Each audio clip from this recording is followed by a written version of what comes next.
Welcome to Golden Mastermind Seminars Radio with your host, Jeffrey Combs. Good afternoon, everyone. Jeffrey Combs on a 2-4 Tuesday. It is Tuesday, mid-November. Welcome to Facebook Live this afternoon. It is November 17th. Welcome. We are the halfway point of the month as we're wrapping up the interesting year 2020. A year that started off with a lot of promise is now a year with uncertainty. So if you are here today, I'm going to assist you with some new certainty. Welcome to Facebook Live, everyone. It's my absolute privilege and pleasure to be here with you on a overcast Tuesday afternoon in Northern California. Sherry James, welcome to Facebook Live. Good to connect with you. If you are brand new to Facebook Live or you have not experienced any of my live calls, I have been a coach for 23 years, coached 60,000 hours one-on-one, coached 12,000 clients. I routinely speak 45 to 50 times a year, and that has been short-circuited as this year I spoke my last time on March 8th of 2020 for this afternoon. Henry, welcome to the call. Cassiopeia, welcome to the call. And I see Michelle Black is on today's Facebook Live. Welcome to Facebook Live. I'm going to go ahead and start the inspirational portion in about a minute. The topic for today's call is Asking Mastery. Franklin Gomez, my father-in-law, welcome to Facebook Live. I'm honored to be the husband of your daughter. Wojo, welcome to Facebook Live from Arizona. Welcome, everyone. It is a very unique last 24 hours, as many of you, whatever state you reside or live in, your state is now under lockdown. If you're in California, some of you are experiencing that and some of you aren't. It's a very interesting year that we're experiencing in 2020 as we go into 2021, looking for more prosperity, reciprocity, and ways to be and stay in business. Scott Lucas and Brittany Simon, welcome to today's Facebook Live. Looking forward to a great live today.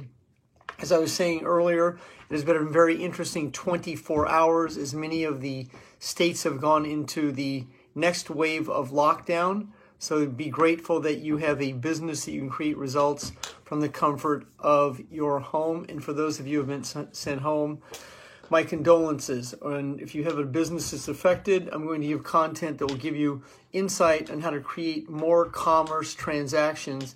Put yourself in receive and deserve mode by creating transactions through the power of asking. Back in 2008, I produced a 10 CD audio program called The Psychology of Asking. At the time, that was my signature product and is one of the last 10 CD sets that I produced. In 2010, I produced my last studio product that was called Confessions of a Recovering Procrastinator. That is my all-time best-selling product. I have sold multiple thousands of that 10 CD unit, and it is available on download. Once again, The Psychology of Asking.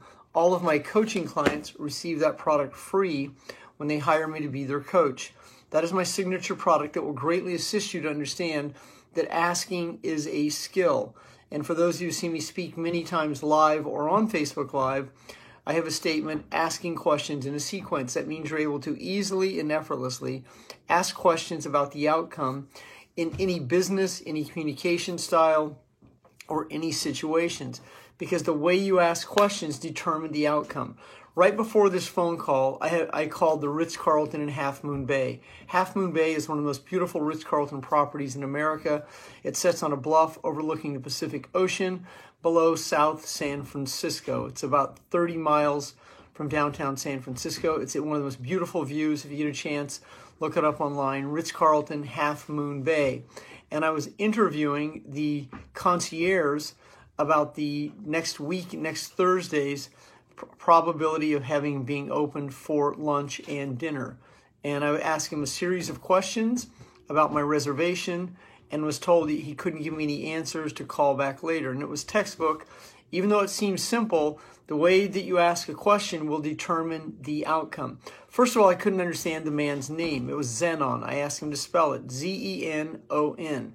I asked him where he was originally from. Where are you originally from? 5 words. So I teach 5 to 15 words. That's 5 to 15 words that end with a question mark. A large percent of society, when asked a question, tells a story, not even remembering the question that was asked. It's a very common occurrence, meaning that most people are so overwhelmed about the possibility of making a mistake, getting in trouble, saying the wrong thing, that they get overwhelmed and start talking. And if that is you, today is a great day to improve your communication skills. Or if that's someone in your circle of influence, or you watch other people in society, be aware of how a large percent of society uses sounds like kinda, sorta, okay, and yeah, Y-E-A-H. Then many Americans also insert the word guess in the middle of a sentence, which telegraphs their doubt. Guess is synonymous with doubt. Guess represents uncertainty. The word guess doesn't even have any merit in most sentences, I guess, and it's inserted. Many Americans and Canadians also end sentences with I don't know, undoing everything that they just said. In selling, branding, writing, asking for commitments, you will find that many people, when you ask them a question, this is asking mastery, you ask them a clearly defined question about the outcome. Have you ever considered owning your own business? Are you looking for a way to improve the quality of your health? Many of them will say, I am, but. Now, anytime the word but is inserted into a sentence, it cancels everything that just happened back there. I'd like to hire you, but my challenge is. And then that is usually a money issue. A large percent of society will tell you they'd like to, they're going to, they want to, they're waiting for the perfect magical, mythical moment when the money fairy arrives or when the decision fairy arrives. And when that decision fairy arrives, then they will decide. And since that fairy doesn't exist, most people never decide. Hence the term, the fortune is not in the follow-up. Many people get confused and they hear this over and over. I went to my company event and I heard this. I was at a sales training and I heard that the fortune's in the follow-up and I should follow up 7 times. Well, that's a wives' tale. You follow up with people who merit a follow-up and you let people go who don't qualify for following up. That is an intuitional situation. It's not a black and white situation. There's this myth that it's 7 times, 10 times. Well, the reality is most of the opportunities when you're speaking to someone and you ask them for commitments, if you're skilled at this process, you can tell what's meant, not said. And there's very seldom room or a requirement to follow up with someone because you should be able to tell if they're a qualified buyer or a qualified date or someone that you want to spend time with. A large percent of society will use objections to keep from committing and or deciding. I don't have the money. I want to think about it. I'll get back to you. I want to talk to my wife, the significant other. How much does it cost? I mean, these are standard objections. And an objection is not a rejection. An objection is a reason not to buy. They're also letting you know they don't have enough information or any multitude of situations. And it's your responsibility to understand the difference between being rejected and someone giving you an objection. And as you begin to understand more about people, why they do what they do, as you're able to separate your feelings from the events that shape them, then you're not the mind-body connection to the events that shape the feeling. Asking questions is a skill in any situation that you do. As I said, I was connecting with the concierge at the Ritz-Carlton Half Moon Bay. I found out his name, where he's from, how long he worked at the Ritz-Carlton. He informed me that the hotel was just getting back into the swing of business, and now this hit again. So then he gave me a little insight. I asked him if my credit card has been charged. I asked him several questions in less than 5 minutes. And when you become skilled at this, this is exactly what happens. You're able to ask questions, move the conversation along. You're able to have a relaxed conversation with someone while you fact find and rapport build. And when you're skilled, you can establish whether there's a connection, a disconnection, whether there's some energy, there's no energy, whether the person's in consciousness, anxiety, fear, doubt, whether they're a qualified buyer or non-qualified buyer, whether there's someone you want to be your teammate, whether they want to be your soulmate, it's someone that you want to go on a date with, it's someone that can open a door for you, it's someone of influence influence or affluence. I mean, it's your responsibility to become skilled at asking the questions in a sequence. And when you become skilled at asking the questions, you qualify the buyer. Mike Green is on today's Facebook Live. Mike is a top-tier real estate professional in Coeur d'Alene, Idaho, and someone I highly recommend that you contact, because Coeur d'Alene, and specifically the state of Idaho, is a great state to move to, especially in these challenging times. Coeur d'Alene, if you've never been there, is very near Spokane. It's very near the Montana, or it's right on the Washington, Idaho, Montana border. It's close. It borders 3 states. It's close. Closest airport is Spokane. I've spoken there on 2 different occasions. It's a beautiful little city, breathtaking, with a lake in the middle of it. Bald eagles are nesting in the trees right around the lake. So, I mean, it's breathtaking. So he's a top-tier real estate investor or real estate agent, and I'm sure right now it's a very good time to be buying homes in that area. It's a great time to be a real estate agent, and to be a top-tier real estate agent in any market, it's going to be your responsibility to be skilled at qualifying the buyer. It's imperative in that type of business that you find out what someone's credit score is. Now, you've been conditioned not to pry into other people's affairs. You've been taught by mothers, fathers, brothers, sisters, aunts, uncles, society, family, that children are to be seen, not heard. You're told to sit right down there and don't say a word. Don't open your mouth. You also perhaps had your mouth washed out with soap for saying a word that wasn't favorable at the time. There's also a lot of conditioning about being quiet. Your father has a headache. Your father's an addict. Your father's in bed. Your mother's in bed. Your mother's bipolar. Your mother has dementia. I mean, you've heard a lot of this, so you had to tone it down. You've also been told to tone it down. You also grew up in violence, alcoholism, fight or flight, unpredictability, and you began to shut down. You started to drop a shoulder, raise a shoulder, and you've lost the tone of your voice as a child because you're not able to be heard. Or you stuff a feeling, repress feelings. Repressed feelings are selected memory loss. Then you say, my childhood was a blur. I don't remember. These are the statements that many people say as grown-ups based on the events that are unresolved. Now, if you coach with me, and those of you who have coached with me do understand this, if you coach with me, I assist many of you to understand the cause that creates the effect. So you're not the mind-body connection to the events that shape these feelings. And as you let go, as you practice letting go, then you're no longer that mind-body connection. And in that mind-body connection, those of you who have coached with me and spent quality time with me, you've learned how to release the autonomic response where the body runs the brain when you go into fight or flight. And until this is released, you'll attract the same situation over and over to fulfill feelings. Now, many of you understand this in dating. You've attracted perpetrators and violators. You've attracted people who will gaslight you, who will ghost you. You've attracted partners, soulmates, teammates who violate you and cheat on you, then cheat on me. And so in letting go, you move out of they cheated on me to they had an affair. Because once you can separate they cheated on me, that was personal, to they had addiction challenges, they had affairs. They had challenges with the truth. So when you start to deflect from you so you're not personalizing, that's what letting go is. That term is called detachment. I've had someone before, I'm breaking up with you. And I've gone, I understand. I completely understand. Well, what do you mean you completely understand? So this is a force counterforce situation. When you're as cool as the other side of the pillow, have ice in your veins rather than heroin and cocaine in your veins, meaning the metaphor meaning you're so cool and calm and you're relaxed that you can't be provoked. You spend enough time in the 12-step programs or in quantum physics or understanding cause and effect, and especially in letting go, that you become so humble that you can't be humiliated. That someone will try and provoke you into an argument, and you're not going to go into that drunkalogue, that storylogue, that telelogue, that situation that you grew up with. You have to explain, validate, and justify yourself.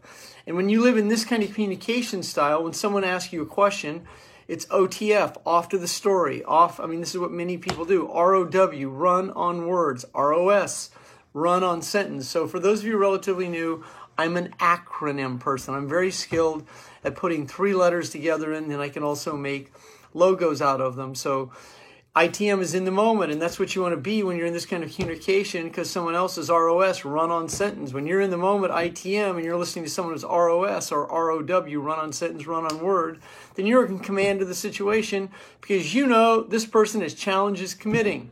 This is the kind of person that is a storyteller. They don't answer questions. That's why it's your responsibility to use someone's first name to interrupt them. Now, if you grew up thinking that's not polite or that's not good, then you're going to have challenges doing this because it's your responsibility to direct the flow of the conversation.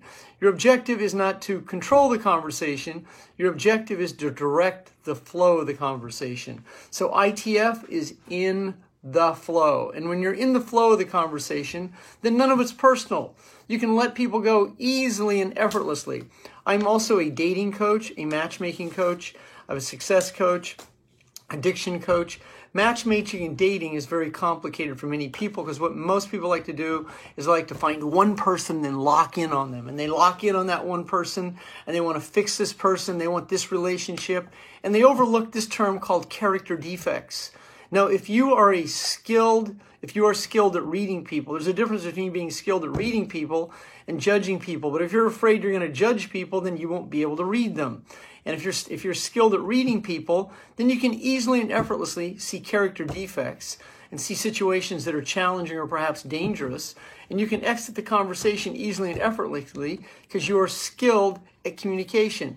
You can ask questions, fact-finding questions, rapport-building questions, small talk questions, so you can see the danger signs. You can also see the connection signs. You can see that there's an emotional connection here. There's a possibility, a probability. But if you become skilled in recovery, then you also understand the term attachment, because if you're skilled at not being attached, then you're detached. And that way you can easily and effortlessly let people go without being in conflict, without feeling ghosted, gaslighted, rejected, abandoned, traumatized, victimized, and overwhelmed, wondering, what did I do wrong?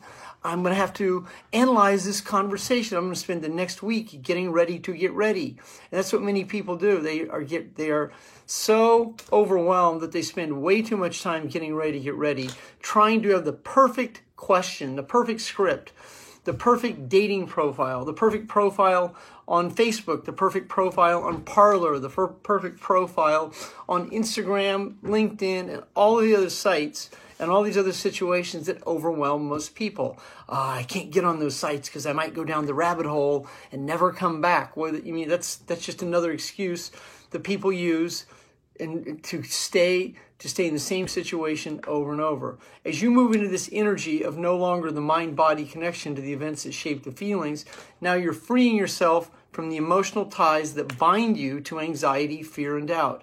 And as you let go of anxiety, fear, and doubt, you're virtually scaling consciousness. Back when I bought my first stereo systems, I remember I had a Kenwood, I had a Pioneer, I had, what else did I have? I had an Alpine stereo in my car, and I always would buy a graphic equalizer. And then I'd adjust the treble, and I'd adjust the bass, and I'd adjust the volume. Then I'd have the speakers. And so that's what consciousness is. It's an adjustment. It's like the graphic equalizer. You either bring the treble down, you bring the treble up. You bring the bass up, you bring the bass. That's what happens to many people's emotional state. They go up and down. They peak and they bottom out. They peak in anxiety and bottom out at the bottom of anxiety and apathy. They get so excited and they set such big goals that the goal is so big that they realize they can't possibly attain it, so they shut down. That way, they don't fail. And they fail to engage, and they fail to succeed by failing to engaging. And then their fear of failing is really a fear of success because they get so overwhelmed, they're not sure if they can keep success that they don't even have. And this is what many people do to themselves, and the way they communicate to themselves is they say, I haven't, so you can't.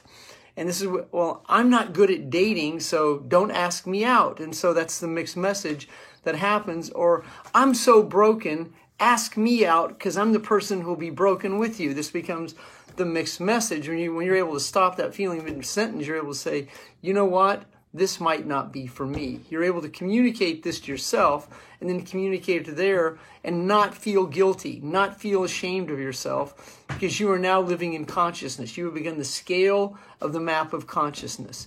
because you are no longer in anxiety, fear, and doubt. That's what the separation is. So letting go is not physical. It's not shape and form. So letting go is emotional, and what you're letting go of is an emotional attachment. That emotional attachment has a shelf life. It's called a neuron. And that neuron in your brain that wires and fires based on events that are unresolved, it has a shelf life, and it has a neurochemical shelf life.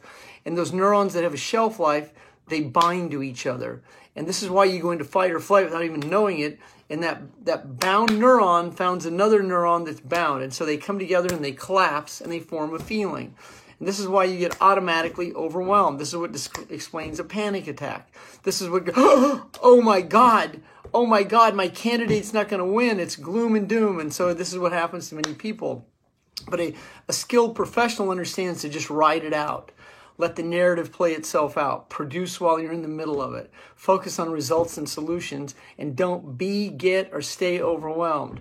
Live in consciousness, awareness, understanding, knowing, and most importantly, trust the process. So, but if you're one of these people who gets so overwhelmed, you'll let the enemy envelop you. But if you're skilled, like in the art of war, don't ever interrupt your enemy when he's making a mistake. That's Sun Tzu in The Art of War. And one of the most brilliant men in America is right now playing this all out. He's letting his enemy make mistake after mistake after mistake while he's laughing back in the swamp. Because in this kind of situation, you don't cut the head off you don't cut the arm off the beast, you cut the head. And that's what you learn to do with your addictions. You don't just control an addiction, you let go of it. And when you are able to let go of these feelings of not being good enough, when you're able to let go of the events that shape those feelings of not being good enough, now you change the energy. And when you practice letting go and letting go becomes a skill, then you become always letting go. And when you actually do cross the let go bridge, it's very liberating. You've been in this relationship that's just so fucked up. It's foobarred. I mean, it is just, you just can't believe you're still in it, but you're still in it. Or you're in this job that you just can't believe that you take this abuse from this manager or this boss. Or you're in this situation where you're going to work in corporate America and you're in this space and you just can't stand it and you hate it and you're traveling across the bridge and you're waiting in line and you're wearing a mask and you're just like, oh, you get to this place where I'm so done with this, but you don't somehow let go. Once you let go, it becomes very liberating because you are no longer the mind-body connection. So that's the other side of the bridge. And then you wonder why you stayed in this relationship, this job, this company, this situation so long. And then you go, wait a minute, I'm not going to spend any more time wondering. I'm going to be grateful. That's what I am. I am grateful that I'm no longer that mind-body connection. And I am me and I am free. Thank you, Kate. Good to see you. Aaron, good to see you. Jennifer, good to see you. Maureen, good to see you this afternoon. Good to see all of you. Even my followers and clients. It's absolutely awesome to see all of you here today. David Keefe, how are you, my brother? I look forward to coaching you on tomorrow's call. So this is content today on how to separate feelings from the event. So this is a CD set that I produced in 2008. It's called The Psychology of Asking. It is available on download at goldenmastermind.com. I also offer free 20-minute coaching sessions. If you are relatively new to this Facebook Live and you've not experienced a free 20-minute coaching session and or you have considered hiring me or you are a former client, I do offer 20-minute coaching sessions and I do have 20-hour packages available throughout the month of November. Cassie, how are you? Marina, good to see you. David, I look forward to coaching you tomorrow. Thank all of you for being on today's call. Jennifer Spar, how are you this afternoon? Aaron, it was awesome coaching you today. I see Jay Johns is with us this afternoon. So have a great afternoon. This is one of two Tuesdays or 2-4 Tuesday. I will be back here on Facebook Live, California time. I will be available at 9 p.m. Pacific time tonight. That will be 12 a.m. on Wednesday. Give or take. Wednesday Thompson, thank you very much for being here. Wendy is my native Californian, lives right up the highway from me. Have a great afternoon, everyone. Good to connect.